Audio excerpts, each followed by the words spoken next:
Good evening, ladies and gentlemen. I'd like to call the September 2nd, 2021 City Council regular meeting to order. Will Deputy Mayor Matt Mahoney please lead us in the pledge? I pledge allegiance to the flag of the United States of America and to the republic for which it stands, one nation under God, indivisible, with liberty and justice for all. Thank you.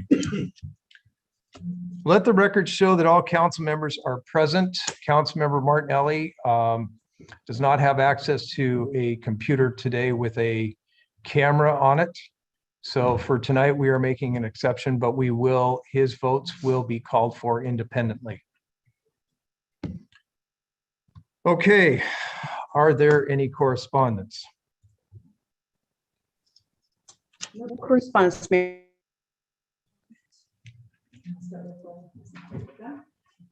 Samantha Scow, Kate Has No Home Here campaign.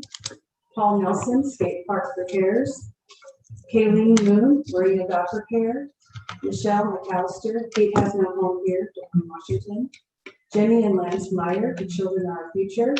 Heidi Flayhaven, Chaos Programs and Before Aftercare. David Denino, ARPA Funds, Loss of Revenue Calculations for the City of Des Moines. Ted Dobiak, SLFRP item. Azeb Hagos, Parks Master Plan and American Rescue Plan Funds. Jose Johnson, ARPA Fund Recommendations, Transit Housing and Alternate Funds for Police and Marina. Joshua Lee, ARPA Funding. Sandra Mock, Please Take Some Time. Rebecca Stapleton, Ideas to Best Utilize the $9 million grant. Harry Steinmetz, ARPA Priority. Rick Johnson, Ms. Dennis's comments. And the following have provided written public comment relative to Steve Edmonston's August 30th, 2021 email proposing airport community public health and environmental rescue plan and use of ARPA funds.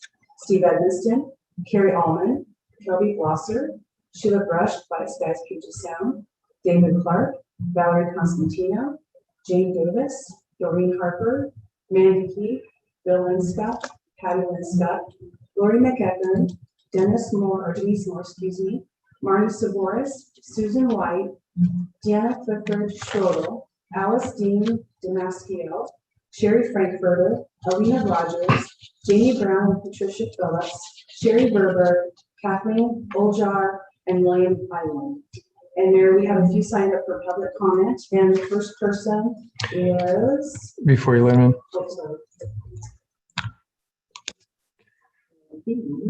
Karen Kanaki. Okay, thank you. Before we go to public comment, I'd like to make clear that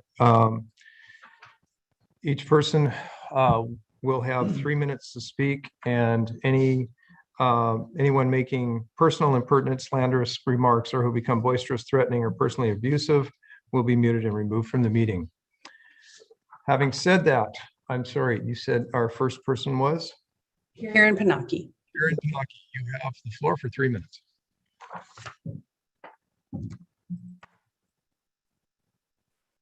I don't really need 3 minutes.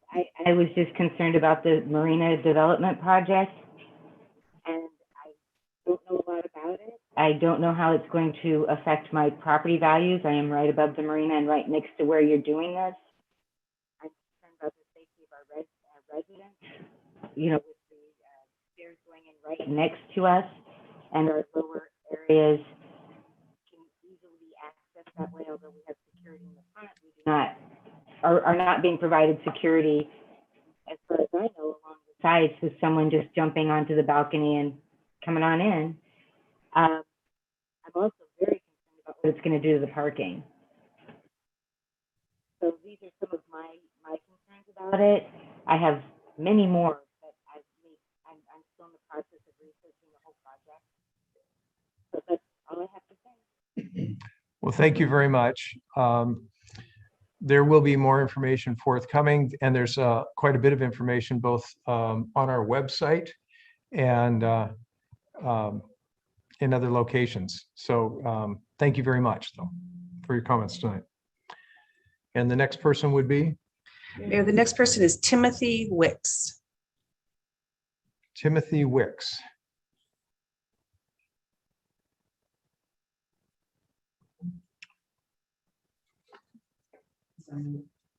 Mr. Wicks, I believe you're on mute. Oh, okay, I'm mute. Okay. Okay, can you hear me now? Okay, Yeah. Okay, just like the previous Karen was speaking, we live in South Shore condominiums, which is right above the the marina project, and our concern is, of course, the view blockage. We're on the 3rd floor. It's a 4-story building, and I guess the tallest building that's going to be built is like 3 stories, and it's kind of hard to see from the artist drawings exactly, you know, an accurate kind of placement of the buildings. I kind of have an idea. I wish that somehow we could have a clear idea of how tall, you know, how far it's going to be set back or close to our property. So that's kind of what I was concerned about, basically, and the property values. Personally, I mean, I'd like to just see what it looks like, also the time frame that we're dealing with. I think it's quite a large project, and it probably will be done in stages, but just basically curious about those three or four topics. And the steps. And also the steps. I think the steps go right down from 223 kind of straight down, and it looks like there's a traversing like switchbacks in front of part of our building, but it doesn't, from the rendition that SKYLAB presented, which we saw on the website, it looks like it's hard to tell if it's going like from the one end of South Shore condos to like the middle of it, and then switching back, so forth, with park benches and decorative landscaping, or if it's going the whole direction. So that's basically kind of what we're looking at here. Seems like the project looks pretty good, but we're more concerned about, more concerned about view blockage, because we have a phenomenal view. So Thank you. that's it. Thank you. And we do hear you. The staff is recording all those concerns, and they will be addressed over time. Oh, can I just add one more thing? Was like some of the plantings that they had planted, or those could be changed, but they look like they're putting, from the rendition of the drawing, like trees that, you know, we could grow really high, which would also be maybe smaller bushes or something that would be closer to the ground, that would still be beautiful and recapture the rain and the runoff from the airport, but wouldn't also impede anybody's view. So those are our concerns. Thank you. Thanks. I think it's important for everybody to understand that we have architectural renderings. They're artists' conceptual drawings. Nothing is absolutely confirmed at this time. The next person. Mayor, we have a few who indicated they wanted to give public comment, but they're not on. So I'd just like to read their name and the subject into the record. Please. Zeb Hagos, Marina Development. Barb Piguet, Marina redevelopment proposals needs current input from city residents. Darshan Sawant, attend council meeting, and Joe Schott, adaptive use building. And that concludes all of public comment, Mayor. Just to let you know, I'm Darshan Sawant, so we live together, so I'm over here. So Oh, I think we have somebody, Darshan. I'm here with Tim. So I mean, those were our questions. So that's it. Yeah. He's with Tim Hicks. Oh, okay. Oh, okay. Okay. Thank you. So at this point, I believe we have completed public comment. And that takes us forward to the city manager's report. Point of order, Mayor, if I may. I'm sorry, I keep meaning to mention this. Is there any way to control the order in which our faces appear on the screen? I just hear concerns that, like, you know, they want to see the council and the city manager at the top, and guests and such, you know, I know nearby. individually you can control it on your own screen. On the screen in here, What shows up on the video is basically, when people watch later. That's all. I understand what you're saying. Yeah. Let's see. I know, I'm not saying for right now, but, just give it a think. I've heard this Well, several times now. it's a manual effort. Correct, and then because Councilmember Martinelli will not have his camera on, he will not be shown. It's only who has a camera on is shown. Only those with a camera on can be seen. So while he's present, he will not be shown up here. Martinelli, Councilmember Martinelli will not be seen because although he is present at the meeting, he is, his technology at this point, for this meeting only does not have a camera. So, like I said in the beginning of the meeting, I will call him by vote. But at this point, I believe you can see everyone else on screen, and the city manager and the city attorney, and Susan Cesar, our chief strategic officer. So we have made that adjustment for this evening. Thank you. Yeah, for those who are watching this on a computer on Zoom, it's a drag and drop. You put your cursor over and you can move those to whatever you want to see. But that is limited to those who are on computer. Okay, I'm going to take us forward to our city manager's report. Thank you, Mayor. Good evening, everyone. 3 items that I want to talk about tonight. One is in order. So let me talk a little about, there's a consent agenda item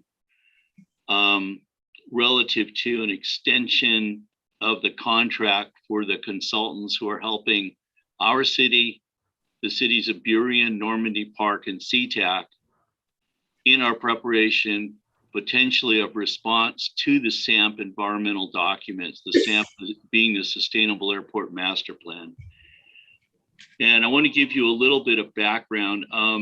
We had one of the START meetings, which are the community, city, commercial interaction with the airport about issues affecting the quality of both air quality, noise, and health in general. And that was last Wednesday. And it was a very interesting meeting. We had a consultant from Boston University who's working with USC, MIT, and University of Washington on ultrafine particle analysis and determination ultimately of some type of remediation. And so we've worked very closely with Representative Orwell on this, as with other members of the 33rd, especially Senator Kaiser, and Congressman Adam Smith has picked this up in the Congress. And basically, what's going on is that there is an effort to provide like enhanced HVAC and filtration systems in the schools. There is also, I'd heard that Councilmember Harris had recommended some type of mobile analysis unit, which could go to different locations. And they had done a lot of the analysis. And so it's very interesting. They're going to do regressions on this. I asked them questions about kind of the parameters on the variables and what they thought was significant and how the significance of specific elements of their study would be applied to specific airports, and would they be generalized or were they, specific. Peter Phillips asked a couple of questions about community involvement, and Bob Leonard made a great comment, which I think sums up everyone's feeling, is that this is not the time for the airport to expand when you're already at capacity. But at any rate, I was pleased to see that our delegation was the most engaged in the START at that point. And the airport talked a little about their schedule for the SAMP review. And they're a couple of years behind. There are 2 parts to their process for environmental, and they were talking about doing this fourth quarter 2021, or possibly put it over to first quarter 2022. So what you have on the consent agenda is just an extension, which all of the cities are doing with our consultants. The first step for the environmental review is through what they call NEPA, National Environmental Policy Act, which is a federal requirement for environmental assessment. And that is something the airport will be doing, and they will provide the NEPA to the FAA, who will determine the appropriateness of that document. The next level, which is much more affects us in terms of access and an opportunity to comment, is through SEPA, State Environmental Policy Act. And the review of the SEPA is done at the Department of Ecology in state government. And then there's a review process and there's an appeal process. And so the engagement of our consultants is critical, as the other cities have agreed and are also moving forward to extend the contract, which would have been completed had it not been for COVID. But the issue is that the airport continues to insist that they are looking at, quote, near-term projects. And we are absolutely convinced, based on the law, that they need to look at the cumulative impacts of the entire project, all of the master plan elements that they're talking about. So that's going to be a point of contention, potentially, or at least a point of discussion with the airport when they release the SEPA and when our consultants move forward to review that. And in the end, we will have a product that is supported by all the Normandy Park, Burien, CTAC, and our SEPA officials. Susan is our SEPA official. She's leading the process through which we're coordinating all of this.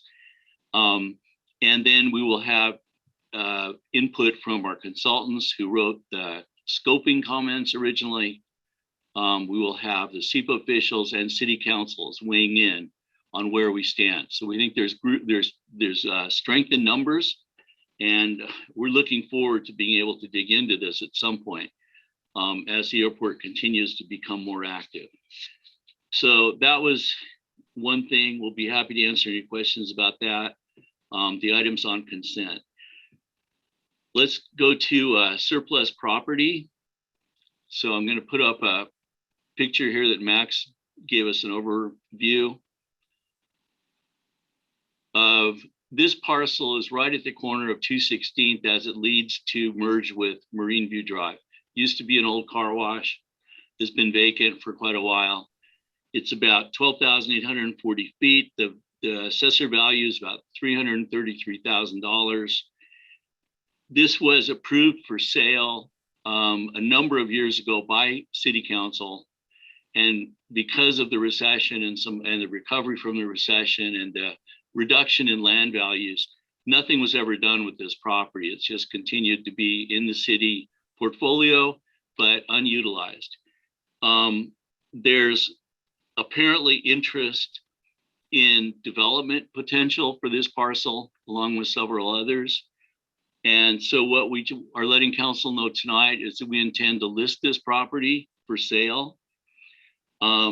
We cannot consummate a sale without council approval. So at the point at which there's an offer or interest, we will bring that back to council for a discussion about whether to proceed or not. But I wanted you to be aware that this is going to be put on the market. And finally, I want to talk about a marina update. And so let me, Bonnie, you've got, yeah. Okay, so the front page you're looking at, development opportunity at Des Moines Marina, has been a process of the last 12 years or so. And we finally yesterday issued the request for qualifications for development of the parcel just north of where the marina steps are going to go, and potentially for the marina steps. So we're issuing that into the private sector. That action was authorized on September 26, 2019. Councilmember Bangs, after a presentation by our consultants, made the motion to prepare and issue an RFQ for a private developer for marina redevelopment. Councilmember Nutting seconded it, and council voted 7-0 to support that action. And then we ran headfirst into COVID, and decided we needed to wait for the economy to recover strength, which now it has more strength than it's had. And yesterday we were able to issue the RFQ.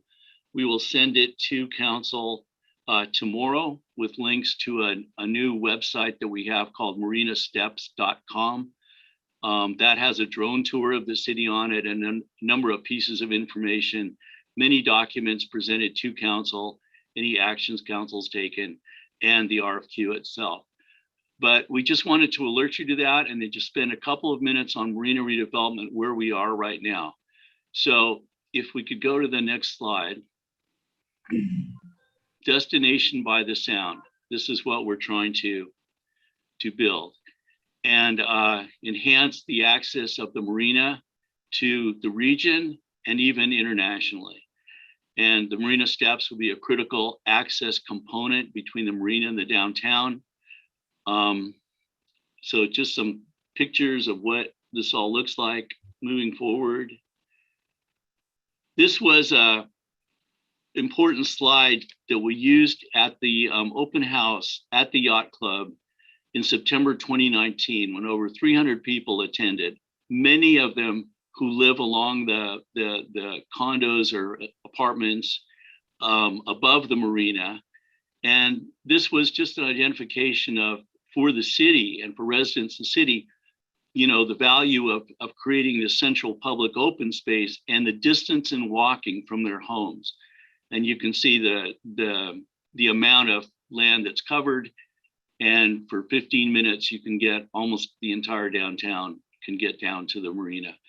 But that was an important piece of input. People put bullet points on this. We didn't show that slide, but they put bullet points where they lived so we could see kind of what their accessibility was going to be.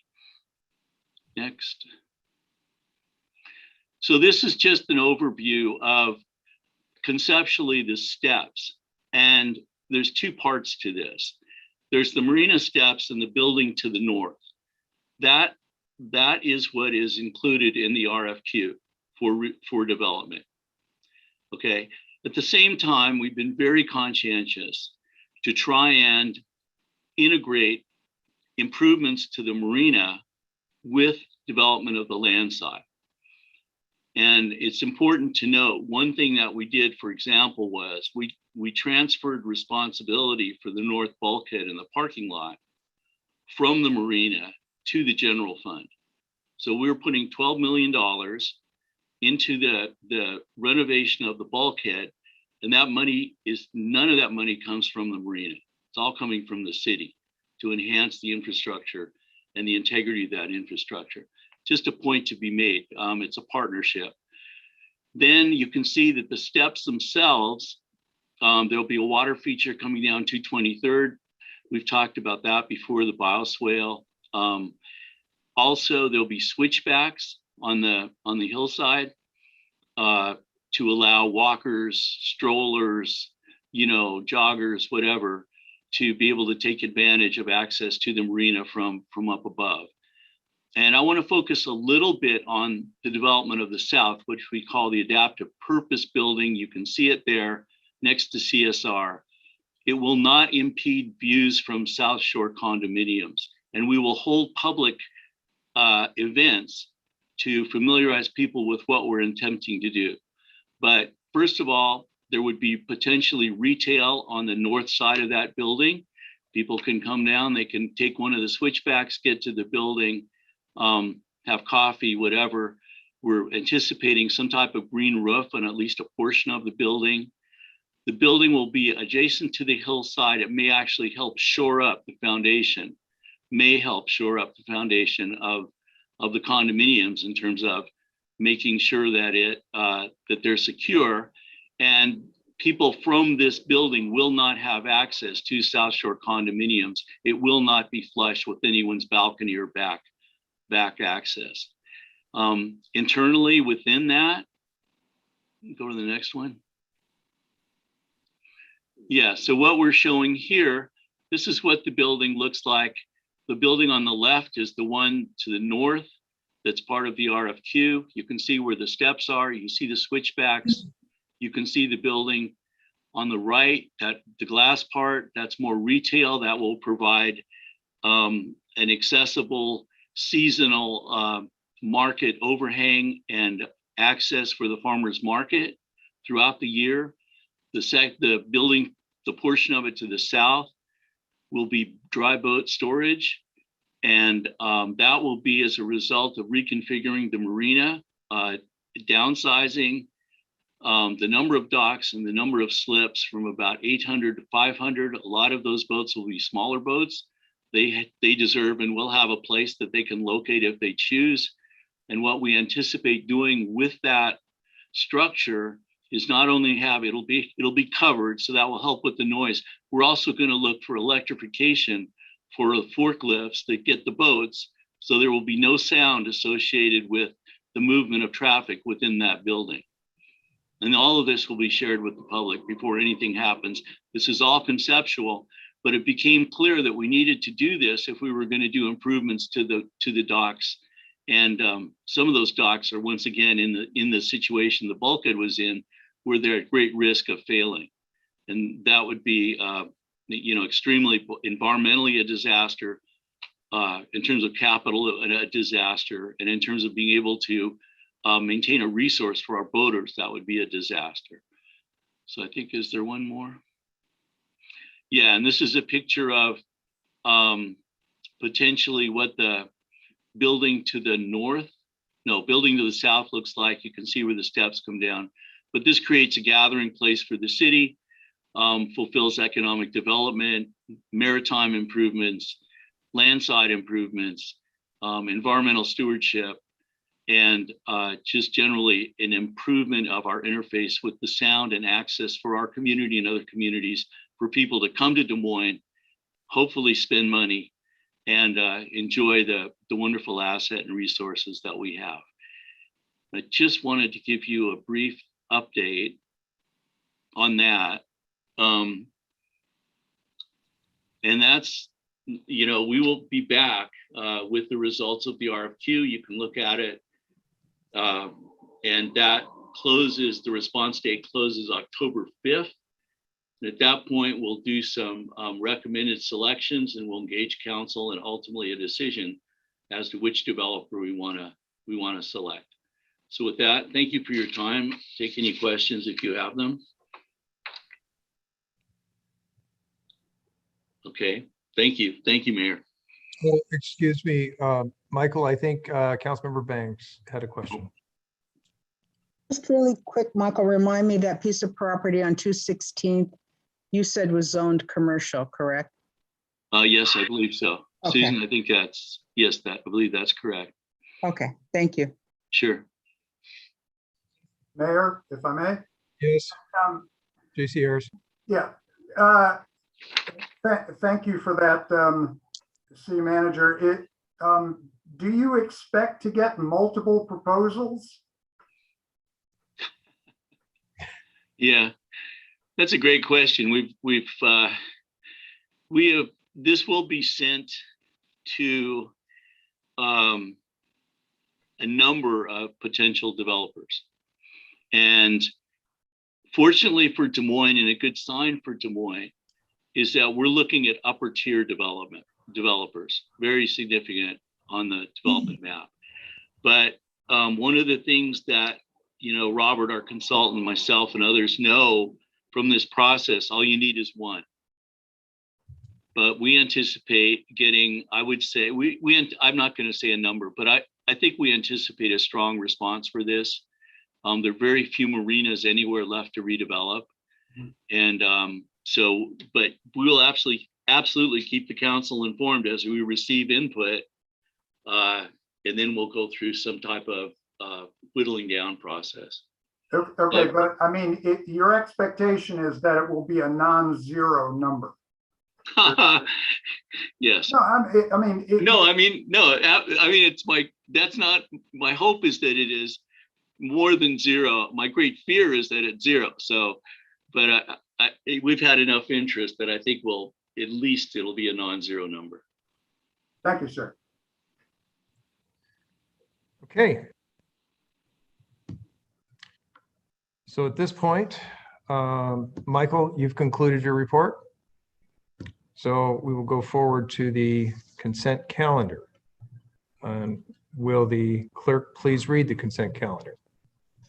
Item 1, approval of vouchers. Item 2, approval of minutes. Item 3, National Preparedness Month. Item 4, Childhood Cancer Awareness Month. Item 5, National Recovery Month. Item 6, acceptance of Washington Traffic Safety Commission grant, Des Moines Municipal Court, DUI Court. Item 7, consultant contract amendment for SeaTac Airport Sustainable Airport Master Plan Environmental Review and Analysis. Item 8, 2021 WASPIC Mental Health Field Response Team Grant Ratification Grant Acceptance. Item 9, City Computer Data Backup Infrastructure Update or Upgrade, sorry. Item 10, Goods and Services Contract with PAL American Security, Inc. Item 11, Adoption of 2022 to 2027 Capital Improvement Plans. And that concludes the consent calendar, Mayor. Thank you. As I call for the motion to approve the consent calendar, I see Councilmember Nutting's hand up. So moved, Mayor. Second. Thank you. The motion was made by Councilmember Nutting and seconded by Councilmember Bangs. Is there any council member who wishes to remove an item? Yes, Mayor, I would like to remove item 10, if possible. Okay. All right, item 10 has been removed. So with that,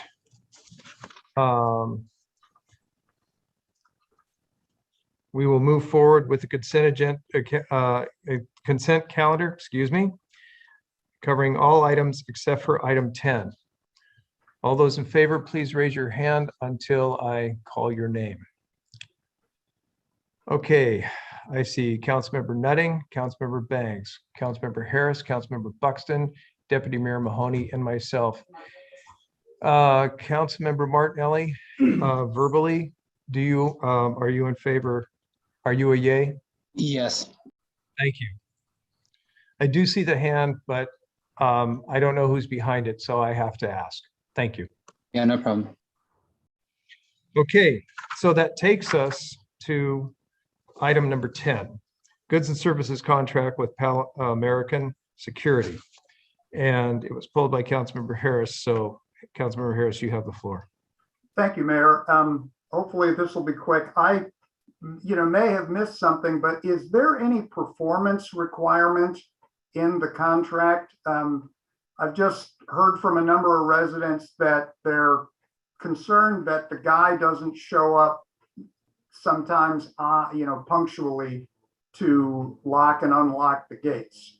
And is there, any way to basically, ensure that that happens, or any kind of penalty for, not meeting that requirement? Thank you, Councilmember Harris. I can help a little bit on this. PAL American is a company that has overtaken our old company, Puget Sound Security. And before that, it was, oh my gosh, I can't think of the name of it offhand. I apologize. But since PAL American has taken over, they have a good, strong team. They're doing much better than Puget Sound Security did in the past. Their management staff is on top of things. All my requests that I put out forward for changing times, for adding anything, for special requests and everything else have really, really come forward, and they've shown a really strong interest. So to be honest, probably not in the contract for a performance evaluation, but right now we've been pretty happy with them. Okay, so they've been responsive and yes. It just sounds like a chronic thing. People, sure. I don't know. I'm at the marina a lot, and I appreciate your comments, because yes, I mean, before PAL America took over Puget Sound, we did have some hiccups, but they've been straightened out quite well, and I'm pretty happy with them right now. I see a hand from City Attorney Tim George. Yes, I can speak to the Section 3A allows the city to withhold payment if there's any defective work or services. And then also Section 6 allows the city to terminate the contract with 30 days notice. So if there were an issue that we couldn't resolve through discussions, we could terminate the contract.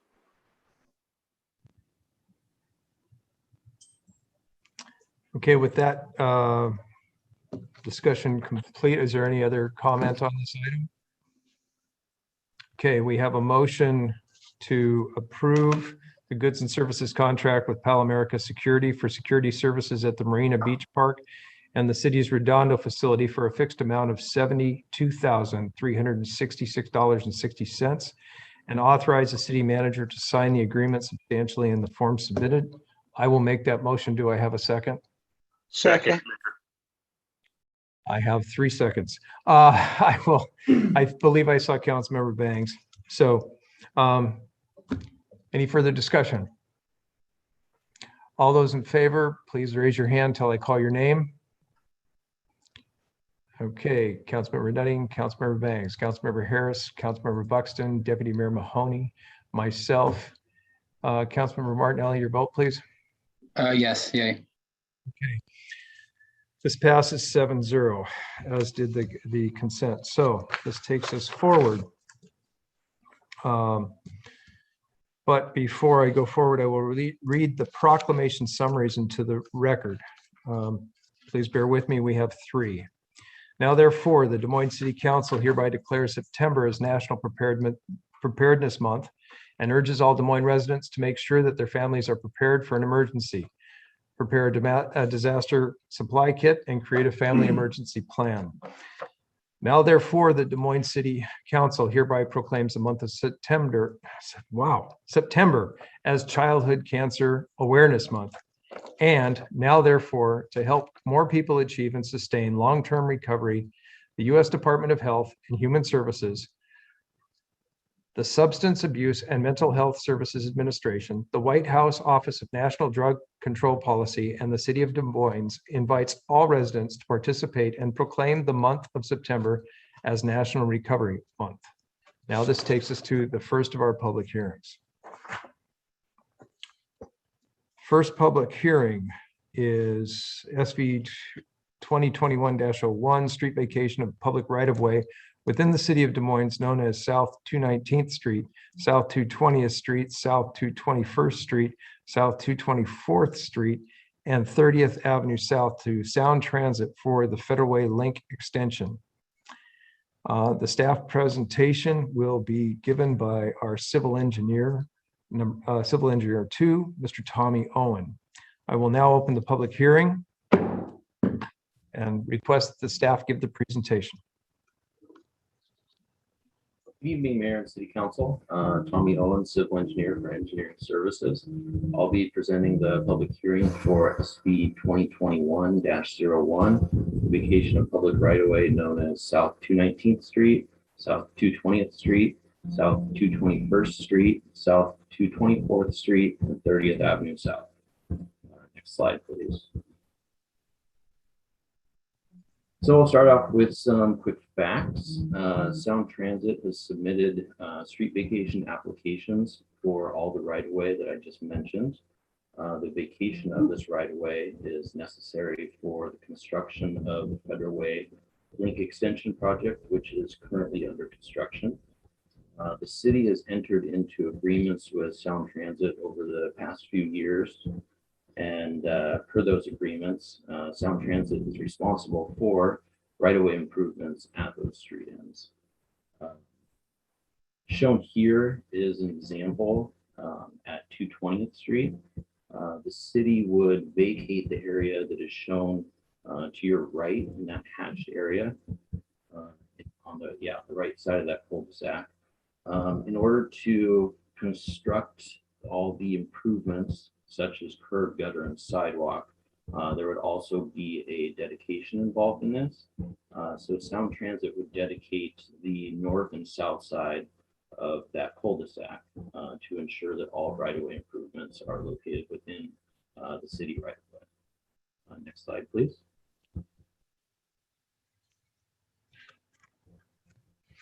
Back one, I think. There you go. All the vacation areas are bordered by Sound Transit properties, so no other property owner approval was required for these.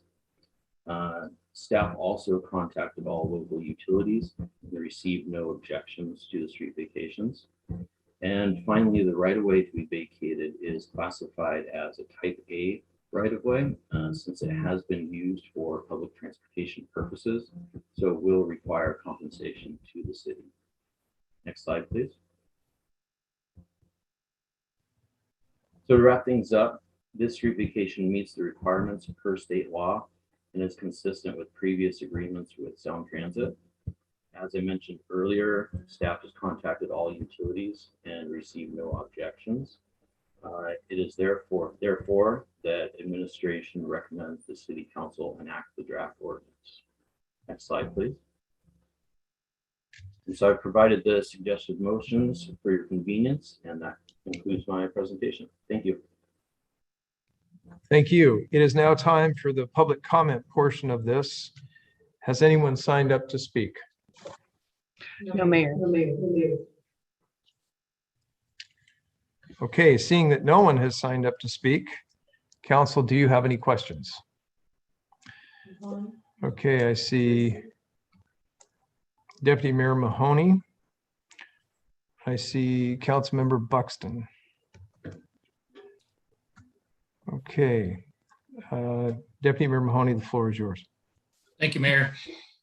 Tommy, can you talk a little bit about the lighting and security at the end of these cul-de-sacs for us?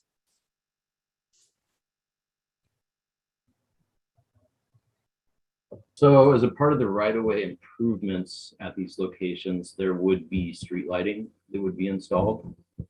I don't know if there's anything else to add there at the end. Okay, Deputy Mayor Mahoney, do you have another question? Well, I guess it would be to somebody on the police force. Do they have any kind of plan to provide enforcement in those areas just to ensure the safety of those neighbors? Or have they got that far yet? I don't know that we have someone from law enforcement on the call at this time. Okay. Councilmember Mahoney, maybe I can speak to that. I know that each of the improved cul-de-sacs will have curb gutter, sidewalk, and sort of a road marker terminating the end of the road, whereas some of our challenges historically with dumping or unwanted trespassing, there's been no hard edge, and so I anticipate it with the added lighting and the curb gutter, sidewalk, and in the road markers that we'll see less of an issue there. We may need to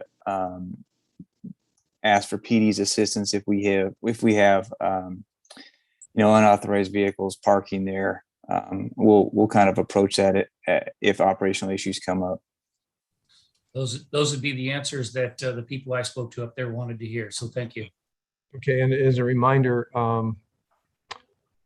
and I will recognize Councilmember Banks. I saw her hand come up. As a reminder, this is questions only, so please refrain from comment. And then after Councilmember Banks, I will go to Councilmember Harris, but I believe City Manager Matthias had a comment. Yeah, Brandon essentially answered it, but one thing is that there's always close coordination between Public Works and our police department relative to improvements or changes in roadways or accessible areas. So I know that will continue. Thank you, City Manager Matthias. Councilmember Buxton, do you have a question? Yes, Mayor, thank you. So could you clarify why Rule 26A is being suspended for this and not, and the recommendation is to not go to a second reading?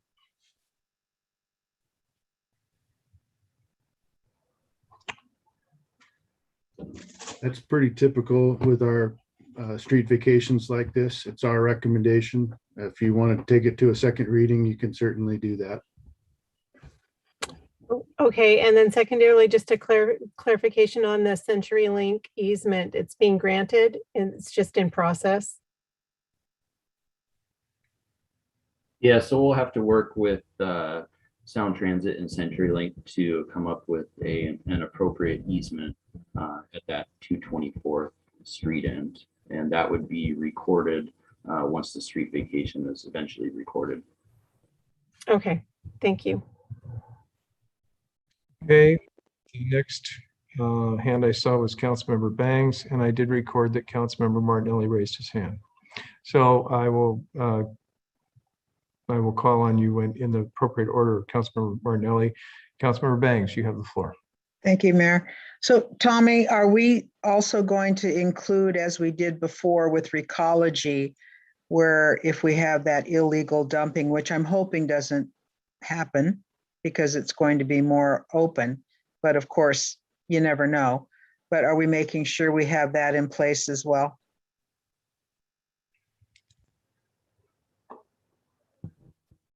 I'm not familiar with the Recology aspect of this. I don't know if Brandon or Dan, you can speak.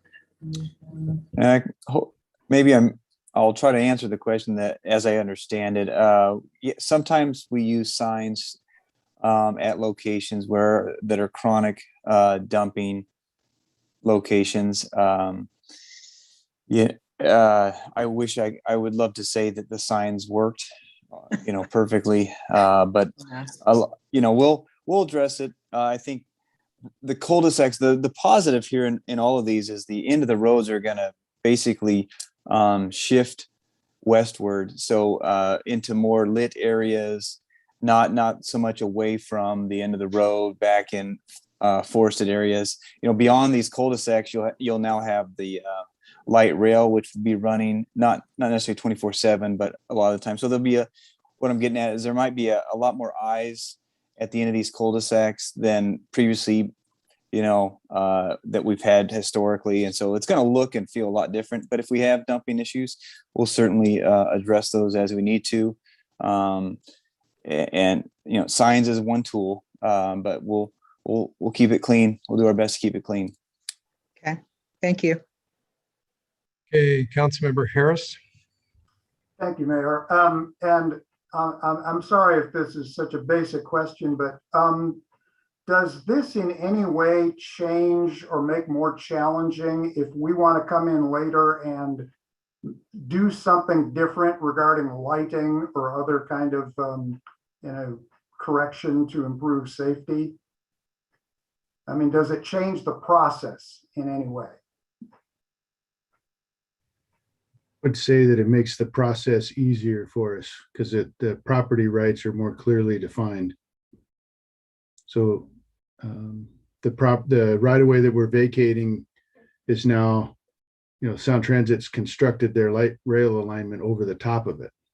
So we're just kind of cleaning up the property ownership issues per the agreements that we've already entered with Sound Transit. So we'll be able to do lighting at the end of the street that's being provided with the design. One other aspect to keep in mind is through a significant portion of these cul-de-sac ends, there's actually noise walls right at the end of the cul-de-sac as well. So there's a barrier between that and the light rail. There'll be fencing, as Brandon mentioned, new and improved street ends with lighting, curb gutter, sidewalk, and all of that. So it's going to really transform these street ends from what they have been historically. Thank you. Councilmember Martinelli. Thank you, Mayor. I just wanted to state that I do support this ordinance, but I would ask that we do not suspend the rules in order to pass it. If we do that, I would have to vote no. I don't see this as an emergency situation where we would need to suspend those rules. As I've stated before, I think we have those rules in place for a reason. And someone might see this meeting and want to give comment for that second reading, and it would be too late if we pass it today. So that would be my ask, that we do the second reading as is the council rules. And that's all. Thank you. Okay, are there any more questions from council? Seeing none, I'm sorry. Oh, seeing none, I will now close the public hearing. Is there a motion? I see Councilmember Bang's hand. I move to suspend City Council Rule 26A in order to adopt a draft ordinance number 21-039 on first reading. Do I have a second? I see a second from Councilmember Nutting.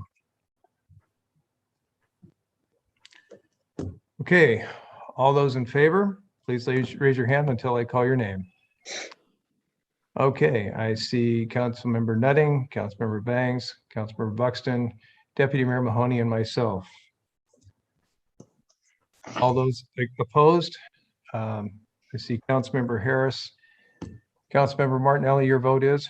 I am opposed. Passes 5-2.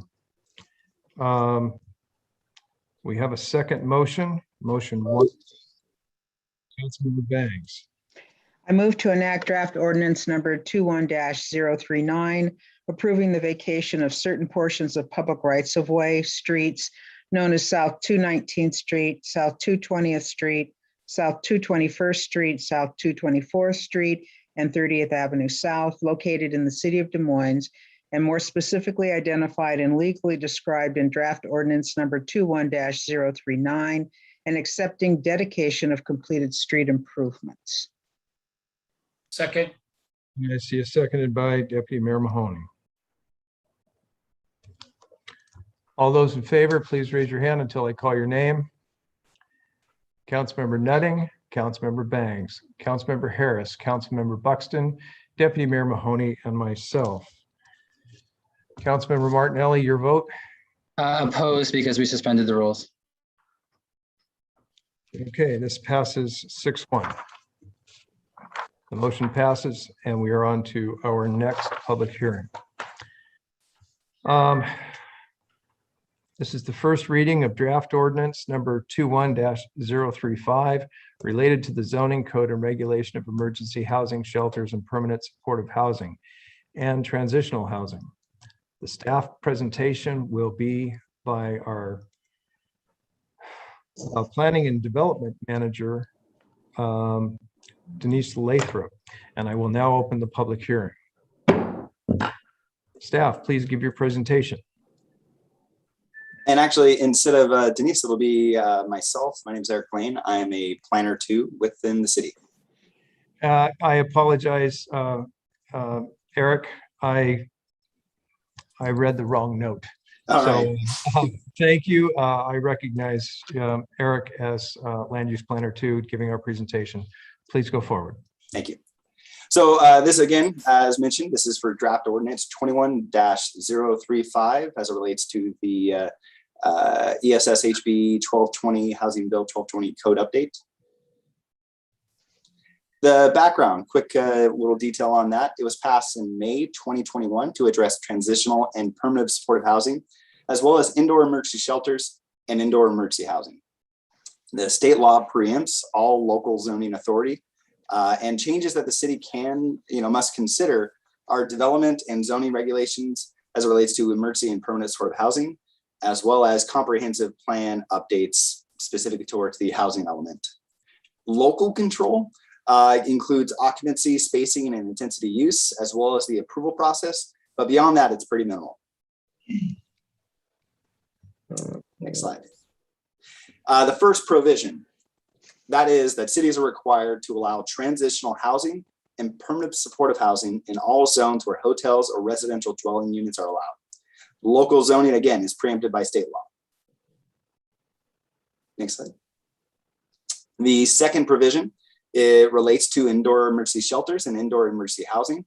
Effective the 30th of September this year, a city cannot prohibit in any zones which hotels are allowed, except when permitted in a majority of zones within a 1 mile proximity to transit.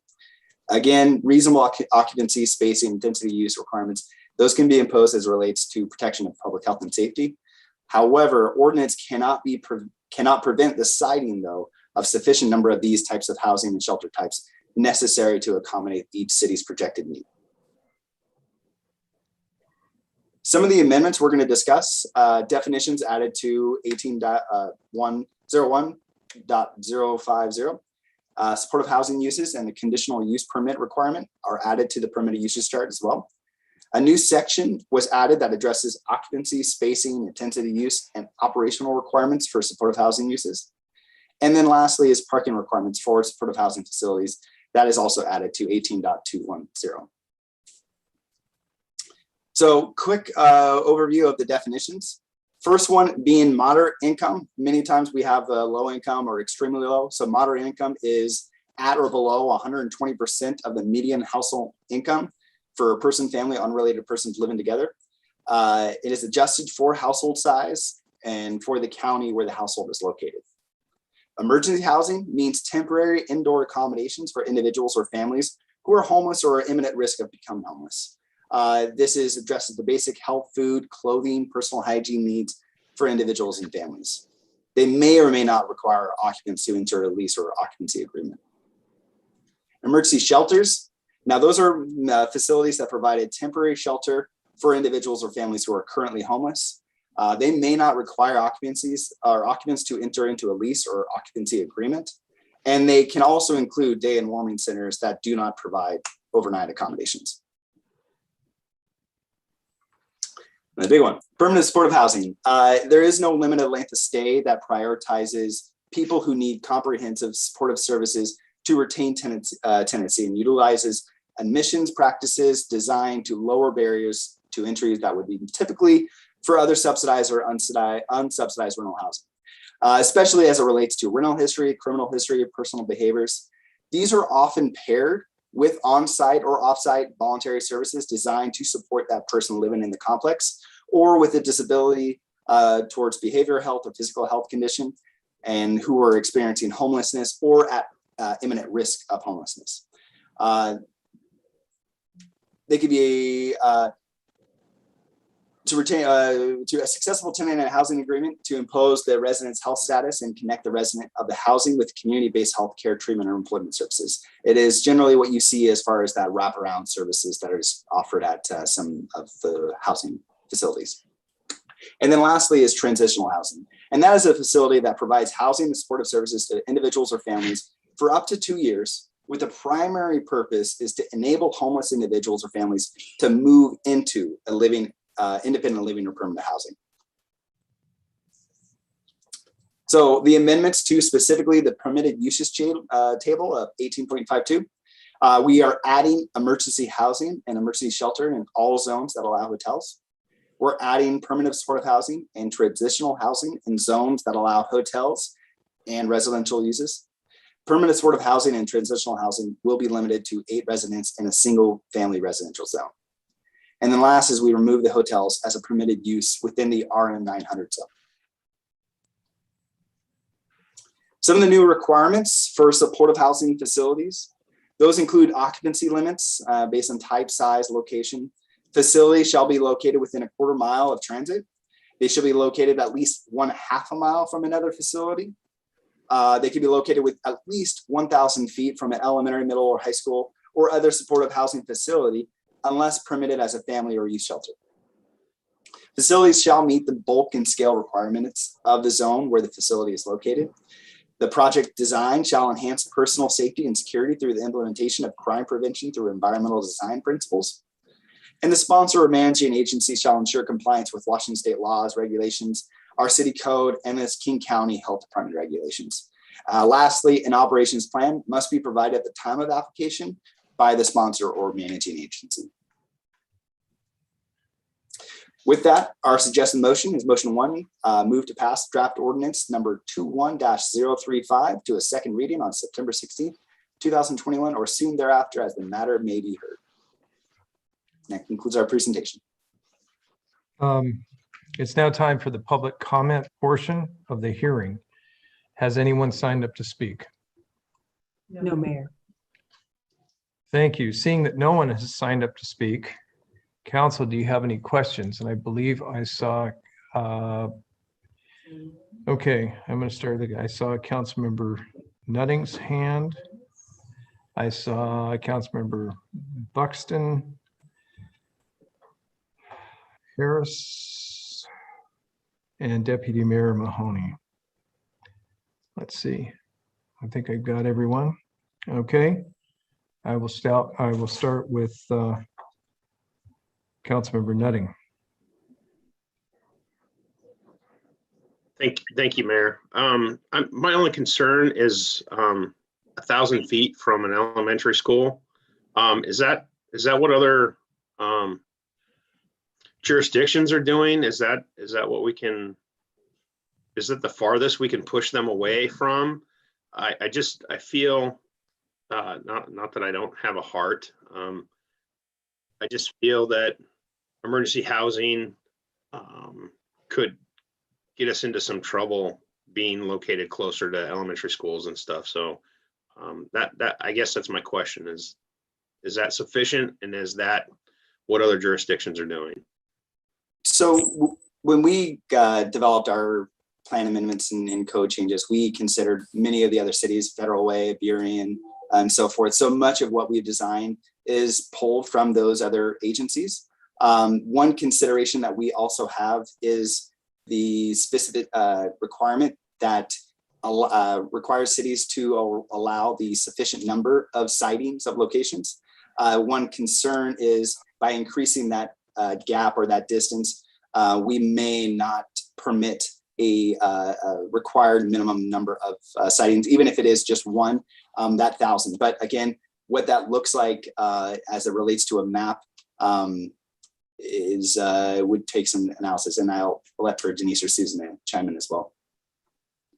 Thank you, Eric. Yes, and that number could be adjusted. We just do have the limitation, as Eric mentioned, of allowing for a sufficient number of facilities to meet our projected need. But that number is something that the council could decide to adjust. Okay. Thank you. And then that goes to Councilmember Buxton. Oh, thank you, Mayor. No, my question's been answered. Thank you. Mayor, can I just add on to that real quick? Please. So I just took a look at our temporary homeless encampments, and that currently sets the distance at 1,000 feet as well. So that would align with this. 1,000 feet is kind of a general length that you'll see in a lot of these ordinances, but that's what we have in our temporary homeless encampment. Okay. At this time, I'm just letting Councilmember Martinelli know that I've seen his hand. The next person I'm calling on is Councilmember Harris. Thank you, Mayor. Eric, is it possible to get Max or somebody to create a map that indicates, where these appropriate uses might be? Well, those uses, so to answer your question, yes, a map can be created depending on the time and availability of Max and when that would be. I would have to check in with them. But as far as the development of a map, I would also refer to the provisions of minimum state, especially the permanent supportive housing, transitional housing in all residential zones and those that allow hotels, which does cover a significant portion of the community. But within that, we do have other considerations that would impact location and sightings, such as occupation or occupancy, spacing, parking requirements. So through those requirements, that can influence the development of sightings, especially as it relates to the necessity of parking, as can be a big determinant of locations. Okay, colleagues, may I just suggest that it would be extremely— Councilmember Harris, you need to be in the form of a question at this point in time. You cannot make comments at this time. Mayor, may I add on to Eric's answer for that? Because one thing that, making a map, it actually isn't that easy, because there are many considerations besides the locational criteria, and it would be very speculative as far as where something could be actually located. We normally, in planning world, we try to avoid raising kind of some unnecessary concerns, and when we if we were to try to locate potential areas on a map, the accuracy would really be in question. So it could end up raising concerns that are kind of unnecessarily raised. And I would question how accurate we could be in that type of map. Okay, and just for clarification of process, because this is a public hearing, there is a designated process to it. After the motion is made, there still will be an opportunity for discussion, but at this time it is questions only. Thank you.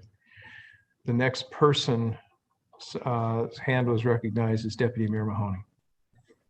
Thank you, Mayor. This question is most likely for Michael or Anthony Hempstead.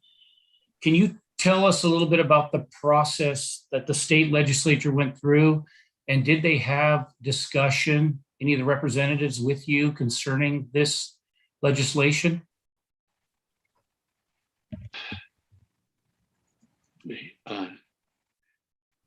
Go ahead, City Manager Mathias. Yeah, Anthony, are you on? Do you want to take that? Yeah. Okay. Did you hear the question?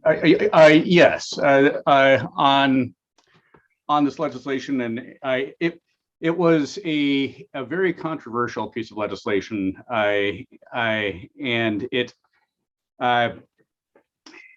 did get somewhat moderated as it went through the process. The city family was very split. In that Seattle and Tacoma were pushing hard for this legislation. Many other cities and city planners had real concerns about it. But it was there was a considerable push by key legislators, and it did get passed. So it was debated. It did come before AWC, and there was vibrant discussion about it, but very, very split opinions. And I have a very active dog here, so I'm going to go on mute. All right, did that get your question answered, Deputy Mayor Mahoney? Not as good as never mind. I have another question. On the portion with policy provided by applicant, is there a possibility of getting an example of what one of those looks like? I see the criteria that has to be put in, but is there a possibility of seeing maybe an example that was filled in form? My concerns are over the crime prevention and so forth listed in the conducts, and I'd like to see what they address, what the ramifications are, some of the actions they'll take. I assume that would be part of this plan that they would submit, and I'd love to see an example. Is that possible to get one? So we wouldn't have necessarily any specific example at this time, just because it can vary depending on some agencies. Some agencies are much more strict as it relates to one strike, you're out. Others are going to be much more lenient as it relates to kind of a housing first model. So I would hesitate to provide an example, as it could vary by submittal. The benefit to the way we've presented it, I hope, is that it allows us flexibility, especially as it relates to a siting. As we consider, the 1,000-foot distance, if a site is 1,001 feet versus 2,000 feet, there might be considerations that are greater than others as far as it relates to public safety. That being said, I do believe examples do exist in other cities as they are going through similar processes like this. And so it could be something that we might be able to obtain. Right. Mayor, I'd like to add to that. So, Deputy Mayor, I think one of the issues in the way this was done, and I think Anthony Hempstead did a good job of characterizing this as being something that was done relatively quickly under a lot of kind of different perspectives as to what should happen. But I think the legislature was committed to making something happen to deal with homelessness and other things. And I think one of the difficult parts, and you'll see Not to get into ARPA tonight at all, but we did make a recommendation for resources for the homeless emergency services. But the development of the housing itself has really got to either come from the private or nonprofit sector. And that is going to be a very delicate process so that people's land values are not negatively affected by the speculation. And I think that's part of what Susan was saying relative to a map, that you do not identify, locations that could undercut the value of land before that's even an option. And so we've actually had some discussions with social service agencies about the possibility of partnering, where the city would help with the comprehensive provision of emergency services, mental health, job, opportunity, whatever it is, to try and enhance and help the people, the residents. But these are issues that really, I think in fairness, we could say the legislature has decided to let the cities figure it out, which is not with no time, and that we need to be on board and, start looking at how we do this. So there's a lot of unanswered questions, and I appreciate the ones that all of you have brought up. Some of these we just don't know, and we'll have to work through them as we go. Thank you. Thank you, Mayor. Thank you, Michael. The next, I see the second hand for Councilmember Harris, but the next to speak is Councilmember Martinelli. Thank you, Mayor. I have a comment, so I will wait until it's that period to make comments. Okay. Councilmember Harris. Thank you, Mayor. Eric, so the definition of moderate varies depending on the number of people in the house, occupants? Yes, go ahead, sorry. No. So like for 4 people. Yeah. Moderate. So it's based off what's known as area median income, and that can varying on household size. 2 people, dual income, obviously would be a higher average median income than what be a single person. They don't differentiate though between 4 adults and 2 kids, or 1 adult and 3 kids. So it is something that can be not fully represented, but it's the most accurate way that we can as far as measurements within the census data to kind of do estimations of the household income. No, that's great. I just wondered if you had like a specific example for Des Moines, just. Of median income. Yeah. Oh, I don't, unfortunately, not at this time, but it would be something we can pull. The other thing is there anywhere on the city website that describes this CPTED as it would apply to our community? Or is it just, this general principle kind of a thing, or? I'll have to refer to Susan or Denise on that process. Yeah, thank you. So CPTED is something that the city has employed for a number of years, which involves our police department being part of a design review for projects to identify and make sure that visual corridors exist, appropriate lighting exists, appropriate security exists. So it's an integral part of how we go about doing development. And it's usually referred to CPTED. I like people to spell out the acronym. Thank you for doing that, Eric. But CPTED is a very common term within City Hall and within the community relative to development. And if Susan or Denise want to add on to that, please feel free. Yeah, City Manager Matthias answered that. We commonly use that review process for all of our developments. And I think, Denise, do you know if there is something on our website specifically that describes that process? We have descriptions in the Marina District Design Guidelines and the Pacific Ridge Design Guidelines, but there's actually a website that have these CPTED principles. And then we have a couple people in the police department who have also undergone the CPTED training. So they're the ones that actually are looped into a design review on a particular project, and they provide that review and comments if necessary. Thank you, Denise. Thank you. Okay. At this point, I just had one question, and I just think that it's worth noting for the record. When the state passed this, was it required that we adopt these policies, and by what date? So it was more of an effective date that these policies became in effect. And as a result, through the also advice from our own legal, is that without having any sort of conditions or code in place, we are kind of a wild west. It's open for whatever placements as long as they're meeting the state requirements for that degree.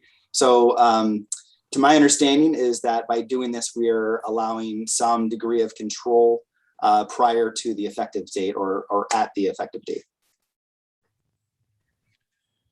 Thank you, Deputy Mayor Mahoney, your second hand.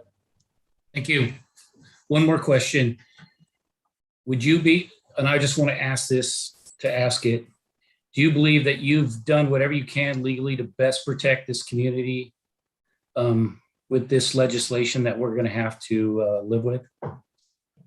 Yeah, I would say that what we've done is present this in the most effective way to ensure not just public safety and health, but also that if this siting does go into place, wherever it may be, that it be done in an effective manner to where it's a successful location.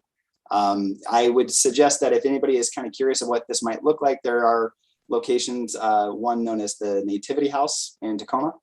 And they've done a very nice job as far as the design aspects and how it looks and the streetscape and safety around. So there are examples that this is effective and safe. And I think that's what we've done here is focus on where it can be most effective. Thank you. I'll take my second shot. Eric, Nativity House, who paid for that? That was, I believe, Catholic Community Services. So it is a nonprofit. And one thing to mention is with many of these sites, it is highly dependent on location of number of places and units. And so one thing to consider is the parking and siting restrictions that we have do kind of influence it in certain areas that allows us to kind of ensure that it is a transit safe and effective location. Okay. Seeing that the questions have been asked, I will now close the public hearing. We have a motion to pass draft ordinance number 21-035 to a second reading on September 16th, or as soon as possible thereafter as the matter may be heard. Councilmember Nutting. So moved, Mayor. Thank you. And I will second it. At this point, we are now open for discussion because I think there were people who wanted to make a comment. The first would be Councilmember Martinelli. Hang on a second, and then I'm counting hands. Then I saw Councilmember Bangs, Councilmember Buxton, Councilmember Harris. Okay, and we'll go with that at this point. So I will start by recognizing Councilmember Martinelli.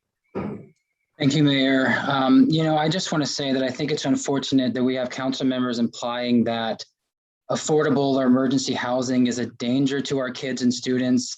Research has continually debunked that line of thinking. I feel that we should do everything we can to establish as much affordable housing as necessary to take care of our community and not base decisions on unnecessary fear. That's all. Councilmember Bangs. Thank you, Mayor. We've been involved with many cities and we've been involved with many issues around what's been going on with homelessness for as long as I can remember. And I believe that we were all committed to that fact that we needed to be involved. We have to understand that some homelessness is not by choice, some is. A lot of homelessness is not necessarily mental health or drug addiction, but it is working people unable to afford someplace to live. So we did agree as a city council, that we would work with and do the best we could with the cities that we were working with. Now, granted, given what Anthony said, and we know all of the controversy around what happened and what is quote unquote sort of jammed down our throats, but we're a better city than that, and we'll figure it out. And I believe Eric and Susan and our attorneys and city manager did the best job they can. But I would say this: it is not a crime to be homeless. It is not a crime to have your children in a car. What is a crime is that this is happening. This is a crime, and it's across this country. It's our responsibility as citizens. And I'm just like everybody else. I don't want my home value to go down, but I want families to be able to be protected and be safe in their homes. They don't have a home. Those who are able to then provide one for them through whatever it is, transitional or short-term living, to eventually be able to get on their feet. That's what we should be all about. So, I would say that, yeah, we have some that are probably going to be problematic, but we also have the police department, the health, the wraparound health services that we're going to be putting in place. We aren't the ones building these transitional homes. We aren't the ones building these units, and we will work with those nonprofit, or hopefully not for profit, but nonprofit, to help out where we can. It's our obligation. It's our duty. I don't care what our income level is, where we are in our status in life. It's our obligation to reach back and help these families and individuals. And that's my comment. Okay, next one is Councilmember Buxton. Thank you, Mayor.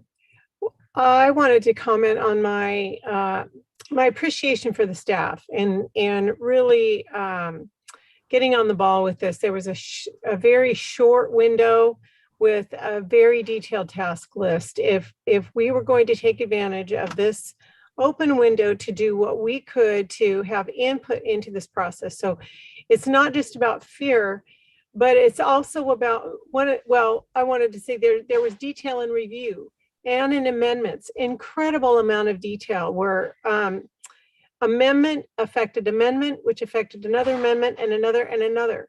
Just a long line, and quick completion of SEPA, communication with Commerce, notices and scheduling of hearings to make sure that we have the opportunity to have the kind of input into this that we wanted. And so speaking to, for example, standards, some of these standards don't just create safety for neighbors and neighborhoods, but for the residents that will reside in these buildings with the kind of wraparound services that we're asking or requiring to make sure, like Eric said, was a little bit of a Wild West. And what we've done here, what our staff has just hustled and taken the opportunity to bring some order to this, at least as much as we could, to our city.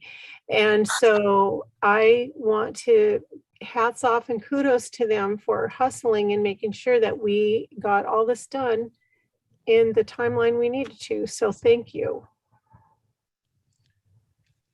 Councilmember Harris. Thank you, Mayor. So I would ask that the city put some kind of CPTED, CPTED document on the website, just so the public can look at it before the next hearing to educate themselves. And I would also, I understand the obvious concerns with the map kind of thing, but I would also push back slightly and say that we have to kind of normalize moderate or affordable housing. It's just, the subtext is that it somehow, because it's conflated with homelessness, somehow all of this jazz is rolled into one ball. It makes it toxic for people. And I think that by making the discussion more like, hey, these these structures can be successful. They're not going to threaten you, and that we are committed to their success. You just can't, because otherwise, if you basically hide, it makes it a hide the ball kind of a deal. If you try to keep things on the down low as much as possible, it creates more fear, I think. And at some point, this stuff has to become normalized. People cannot freak out just because there is a less than full market rate dwelling, going up down the street from them. And we got to do something psychologically to project that message, in my opinion. So that's it. City Manager Matthias. You're on mute. There you go. Yeah, thank you, Mayor. Just a couple of comments. So philosophically, I agree word for word with Councilmember Banks. And I think what's really lacking here that we see every single day is that this is not a Des Moines issue. It's not a King County issue. It's a national issue. And we need national resources put toward its solution. Very difficult for smaller communities like ourselves to effectively address all the issues associated with homelessness. And yet there is no other way to address them. You cannot do a partial job. You can't provide housing and not provide health care, right? You get the kids in, and now you need childcare for the mom who potentially could work or is already working. There's a lot to all of this, but I would just remind us that we did put DevCo in place, 330 units of affordable housing. We did support the development of the Adriana. That's another 90 units for fixed income seniors. I think one of the more interesting aspects about this is, we're building up our economic development, and that means our retail sector. And so a number of the people that work in the retail sector do not make significant money to afford rents in Des Moines.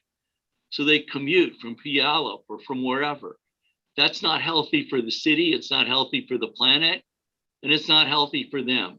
So if we can provide affordable housing, even for retail workers, and some of the affordable housing, depending on whether you're at low, median income, middle, or high, could include firefighters and teachers and kinder care folks and all that.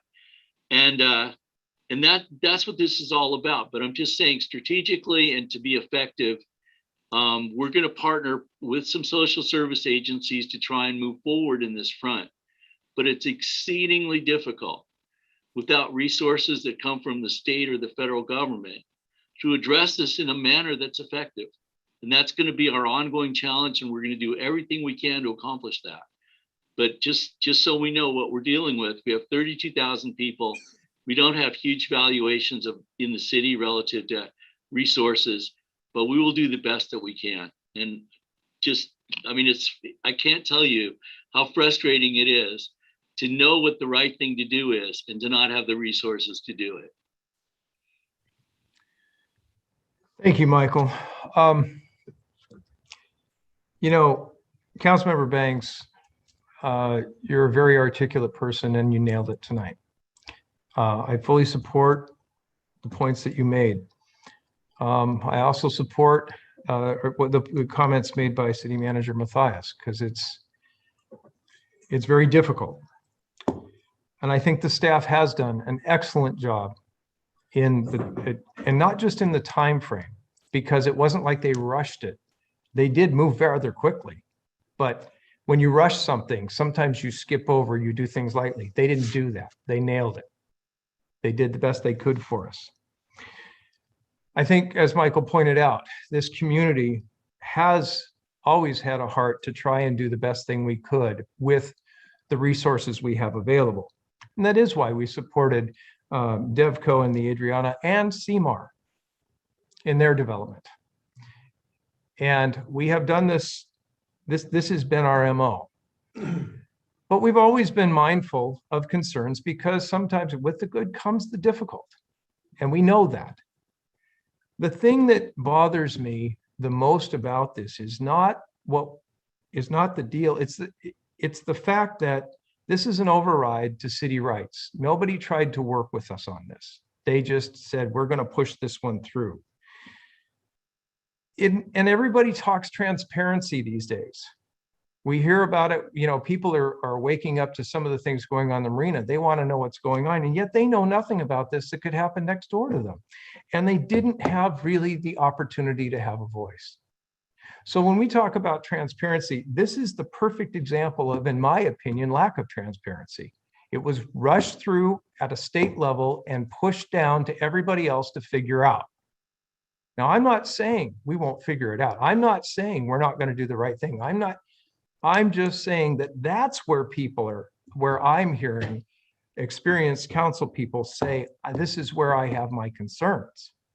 And I too have that. And I hope that anybody listening to us tonight will write to their legislature and their legislator and let them know they would have liked to have had their voice heard. I understand the issue and we'll do the best we can, as evidenced by the work that has been presented here tonight. But we need to, as a city government, be able to work with these other entities and manage our city and care for our community with our community. This doesn't really allow this, but we're going to figure it out because, again, it was what we were handed. We will figure it out. With that, Councilmember Harris has a second comment. And I'm sorry, just 20 seconds. I'm being rhetorical here. What I find frustrating about the legislation, the whole discussion is like either market rate or this other end of the spectrum.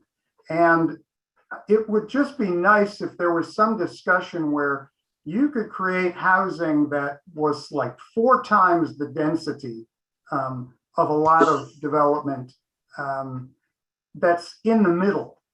Okay, and all the discussion seems to either be at one end or the other. My houses and many houses are like 1,500, 1,400 square feet, and they have been perfectly fine, and they're very popular. And there's got to be a way to increase density for people who are making a living wage, but don't need something 3,000 square feet. So. Okay, thank you. Okay, all those in favor of the motion to pass draft ordinance 21035 to a second reading on September 16th or as soon thereafter as the matter may be heard, please raise your hand until I call your name. See Councilmember Nutting, Councilmember Banks, Councilmember Harris, Councilmember Buxton, Councilmember Mahoney, or Deputy Mayor Mahoney, I apologize, and myself. Councilmember Martinelli, your vote is? I'm in support. Okay, this passes 7-0, and we are moving forward to new business. Okay, we have draft ordinance number 21-042 establishing a special revenue fund entitled American Rescue Plan Act Fund. And we have a staff presentation by our Deputy Finance Director, Jeff Friend. And Mayor, I'm going to usurp a little bit of time here. Just to emphasize for council, what Jeff's going to talk about is developing a specific fund, a new fund, which we need council approval to do, for the ARPA money, which we'll talk about on September 16th. And the plan, once again, if council has recommendations, please get them to us by close of business next Tuesday, the 7th. We will then compile those into a binder and distribute them to council at the latest, the beginning of that next week of the council meeting. So you can see every request that has been made and assess its value. And then the council may have a discussion about what those recommendations are. But tonight, I would just want to emphasize, and this is a function of leadership of Beth Ann, our finance director, and of Jeff, our deputy finance director, in terms of enhancing transparency and accountability by establishing a clear line item sort of mechanism to review receipts from ARPA, the amount of money we've received, and expenditures associated with ARPA that they are funding, so that all of that is completely transparent, not commingled with other funds, and available for anyone to look at any time. So with that, Jeff, turn it over. Good evening, Mayor and Council. And I don't know, maybe I should just say what Michael said. I'm Jeff Friend, the Deputy Finance Director. So basically the background is in March, of course, the American Rescue Plan Act was passed, and the city of Des Moines, through that act, received just over $9 million. We've received half of those funds in June of this year, and then half are expected to be in next year. And like Michael mentioned, having them in one fund on the general ledger, make sure they're not commingled with other items that are on the general ledger and the general fund, and it's the most transparent way to have the information. But on top of that as well is we're going to probably be creating financial reports, and having everything isolated in one spot on the general ledger makes that very efficient and easy to do. And like I said, that enhances the transparency. So our recommendation is that the council would adopt this ordinance that would isolate that in Fund 114, the American Rescue Plan Act. So that's it. That's the end of my presentation. Thank you. Motion number one associated with this is to suspend Council Rule 26A in order to enact the draft ordinance 21-042 on first reading. Do I have a motion? So moved. By Councilmember Bangs, seconded by Councilmember Nutting.